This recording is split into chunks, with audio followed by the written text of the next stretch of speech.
அல்லாஹும்ம இக்ஃபிர்லி அல்லாஹும்ம இக்ஃபிர்லி அல்லாஹும்ம இக்ஃபிர்லி.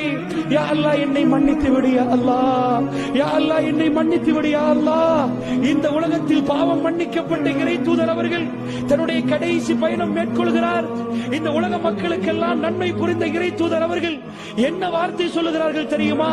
ஆயிஷா அம்மா அவர்கள் காதை வைத்து கேட்கிறார்கள், அல்லாஹும்ம இக்ஃபிர்லி, நானும் நீங்களும் 1000க்கு 1000 மடங்கு கேட்க வேண்டும் யா அல்லாஹ், எங்களை மன்னித்து விடு யா அல்லாஹ்.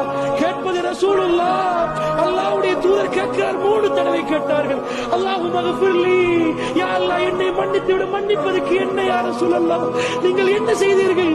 யா அல்லாஹ் உயர்வானவர்களோடு என்னை சேர்த்து விடு யா அல்லாஹ், உயர்வானவர்களோடு என்னை சேர்த்து விடு யா அல்லாஹ், இந்த உலகத்திலே உயர்வானவர்களோடு என்னை சேர்த்து விடு. அல்லாஹும்ம இக்ஃபிர்லி.